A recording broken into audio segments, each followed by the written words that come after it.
Neil, super happy to have you here. For those of you who haven't seen or don't know, Neil comes from a very steep background in algorithm development and computer vision, and he has spent over 7 years in the industry in companies such as Philips, Intel, and Samsung doing research. In recent, Neil has become a consultant and has been doing quite a bit of work on systems that we're going to discuss today, such as RAG and obviously agents. Neil, take it away. All right. So, hi, everyone. Jonathan introduced me pretty well. I'll just recap it a bit so you could know me a bit better. So, I do have an MSc degree from the Technion in computer science. And as Jonathan said, I'm dealing with machine learning and computer vision, and for the last 1 year also Gen AI.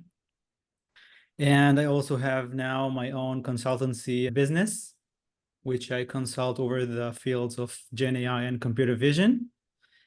And lately, I conducted a project that tries to deal with complex RAG tasks, and it involves agent, which we really want to have control over, and we'll speak about it in the presentation. So what do we have today? We have, first, we're going to speak a bit about RAG, just a short recap. Then we're going to speak about what are agents. And then we would also like to know why should we need to control them. Then we want to apply all of this together to build a controllable RAG agent. And finally, I'll show you a nice and short demo of my project.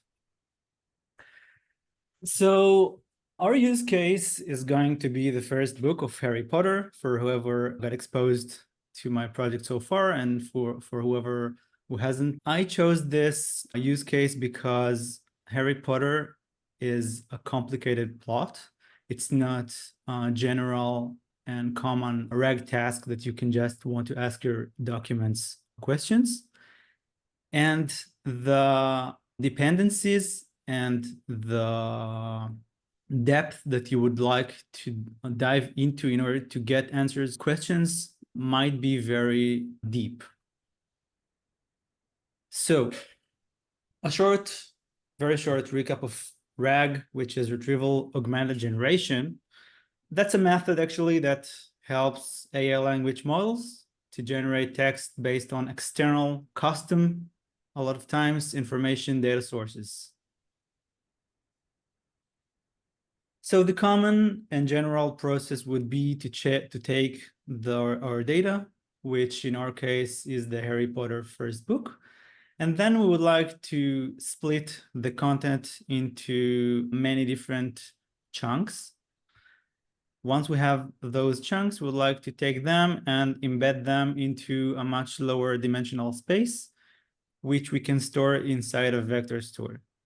Once we have this, we can input some query to our system. The query is also being embedded into a lower dimensional space. And we want to retrieve some documents that are similar to our query.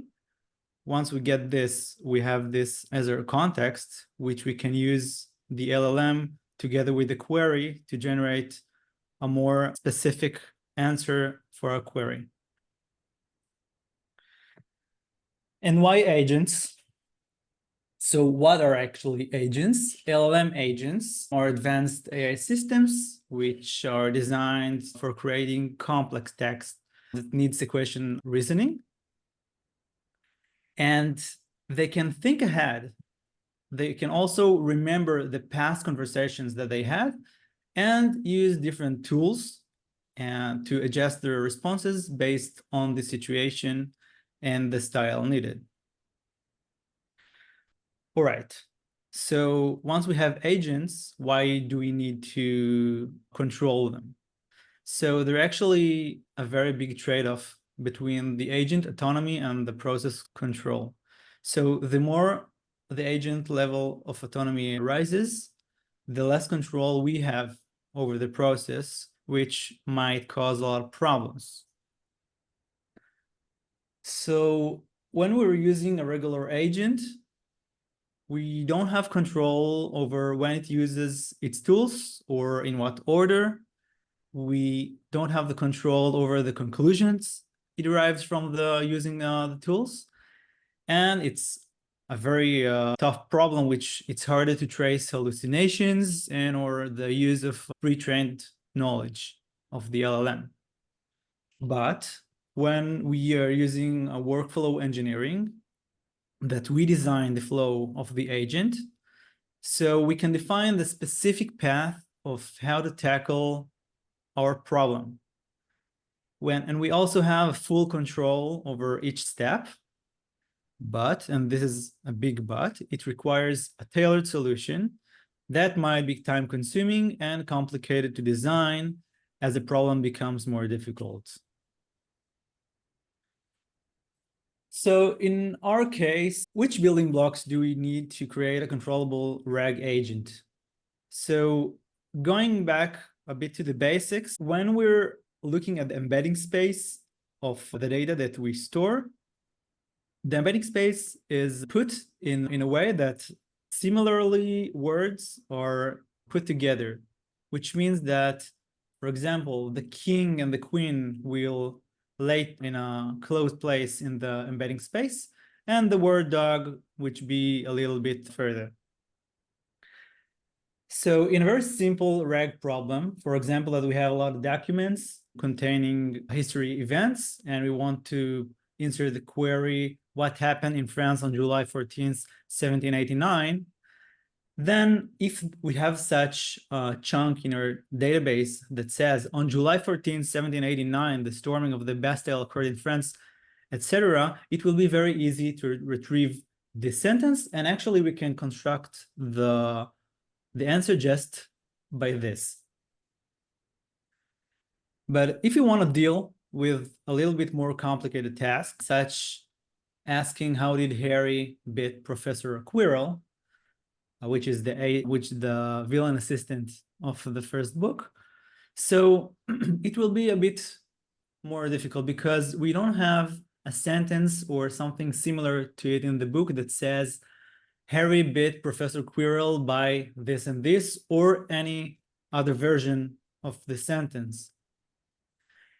In this case, we can create additional vector store, which is based on the book chapter summaries, which we can also create by an LLM. And in the summaries, it may contain some keynotes that may contain something like describing how Harry beat Quirrell. Another case is if you want to have a very high level of precision.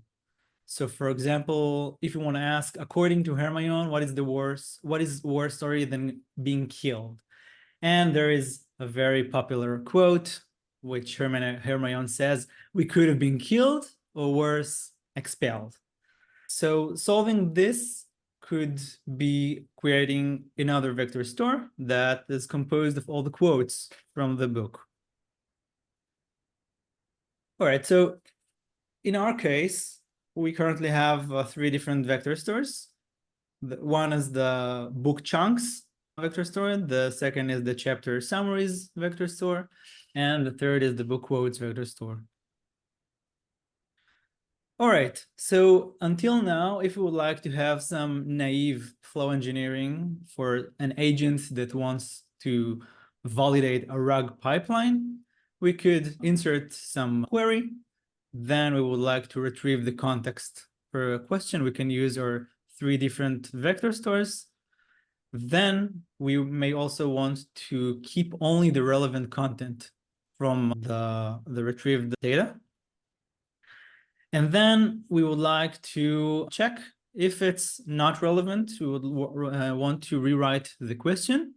And if it is relevant, we want to answer the question from the context that we got. Then we would like to verify that it's not hallucination. And as long as it's hallucination, we would want to answer the question over and over again until we get something which is not hallucination. And again, if it's not useful, we would want to rewrite the question. But it is useful, we can end here. All right. And this is something you could easily do using LangGraph. I personally recommend working with this, which you can construct a graph with its nodes and vertices, which each one contains some function, might be LLM-based function. And the conditions are the edges that you want to check if you want to go here or there. All right. So we could have been finishing here this presentation, but if you want to solve a more complicated task that needs reasoning, for example, how did the protagonist defeat the villain's assistant?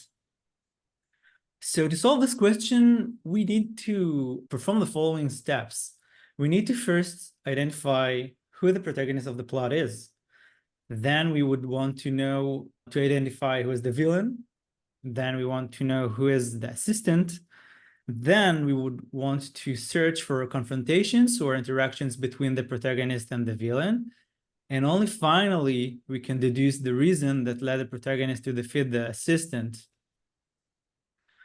So in order to have all of this, our flow should contain the following capabilities. We want to have the appropriate tools. We want to have reasoning. We want to have the flow of how things are going. We want to control it, which is very important for us. We want to verify the steps. We want to know when to stop all of this loop. And eventually, we would also want to be able to evaluate the system that we just designed. So speaking of tools, if we're speaking in our case, the agent tools should consist of retrieval and answer tools. So if we break down the previous graph that I just shown you, we can create 3 different tools, consist of different retrievals, one for the book quotes, second for the chapter summaries, and for the chunks. Each of the tools should be also very well constructed, keeping the relevant content and verifying that the data is grounded on the original context here. And also we would like to have an answering tool, either for intermediate steps along the way, if you would like to answer some intermediate questions in our flow, or also to use it for getting our final answer. So to have reasoning and flow, we should have the following components. We should have, and this is a very important component, it's the planner. We want to build a plan for our task of how are we going to solve this question by different steps. As I've shown you the difficult question before. Once we construct some plan, we want to break down each step into either retrieve or answer tasks, which can be dealt with our tools in this case. Then we also want to have a task handler that chooses which task is going to be used by which tool. And since the process is an ongoing process, we want to have a replan phase, which looks at the concurrent state that we are, at the aggregated context that we received so far, at the previous steps that we conducted, and to think from this moment, what should we do next in order to continue until we solve our initial question. And of course, we would like to have the retrieval and answering components. Additionally, and for me it was important in this case, I wanted to add question anonymization. And this is in order to generate a general plan without any biases based on prior knowledge of any LLM. For example, if you want to ask, how did Harry beat Quirrell? So if we just let an LLM break this task into steps, an LLM, for example, GPT-4, who knows the plot of Harry Potter, might create steps that are biased. And steps, for example, which spells did Harry use in order to beat Quirrell? And we want it to be as general as possible. We don't want the model to have any idea of who is Harry and who is Quirrell and what book it is. So what we do is to anonymize the name entities of the question. So from this question, we get the anonymized query, which says, how did X beat Y? And we get the mapping, and we build the plan, which is based on this query, which is general as much as we can. And once we have this plan, we can put our variables back and our name entities back according to the mapping and get a generalized plan with our original characters. All right, so the total flow that can actually control and verify our process is going to be this way. We first input some query, then we want to anonymize it, then we build some plan upon the anonymized query, we de-anonymize it, and then we break it down into either retrieve or answer tasks. Then we get to the task handler, which has to choose if we either use any kind of our retrieval tool or the answer tool. If we choose any of the retrieval tools, we use them, and then we want to keep only the relevant content and verify it, and then go to the replan step. If you want to use the answer tool, so we answer some question with the context that we have so far, we verify it's not hallucination, and we go to the replan phase. If we still cannot answer the original question, so we construct some updated plan and go back to this step, which breaks down into either retrieve or answer, and going again. But if we can answer the question already, so we get the final answer, which uses the same tool as here. We verify it's not hallucination, and we output the final answer. All right. So I've shown you the previous graph, but how can we determine when the process is done? So there are several alternatives. First is to check every replan visit if the question can be already answered based on the aggregated information so far. Second option is to keep collecting relevant information until the process reaches some kind of saturation, which means that the amount of new interesting info is less than a certain threshold that we set.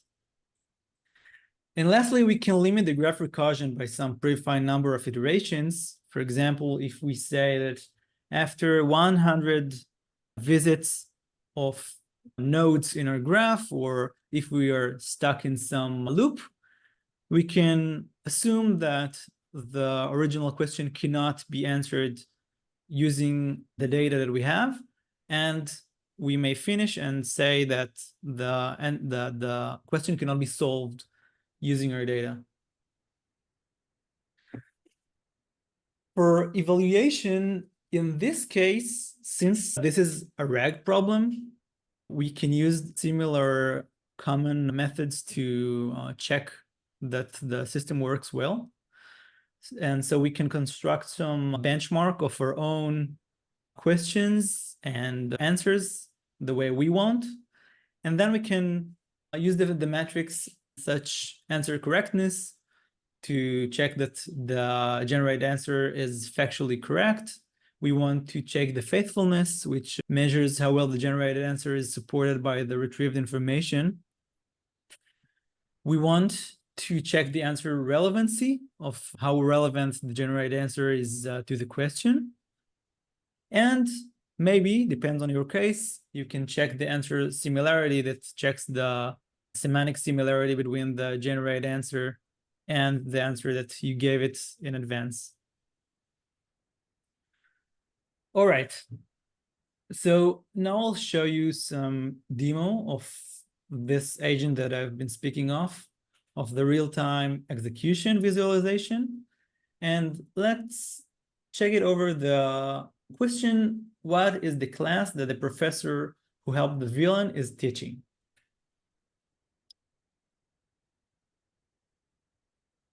So we can see our graph, a little bit simplified graph just for visualization. We can see the ongoing steps of the graph, and we can online see the current plan that we have. We can see the past steps that we performed, and we can also view the aggregated context that the agent has drawn from the vector stores until now. And upon this context is going to build its final answer. So it goes on and on and on. And let's jump to the end. And at the end, the agent can conclude that the final answer is Professor Quirrell is teaching defense against the dark arts.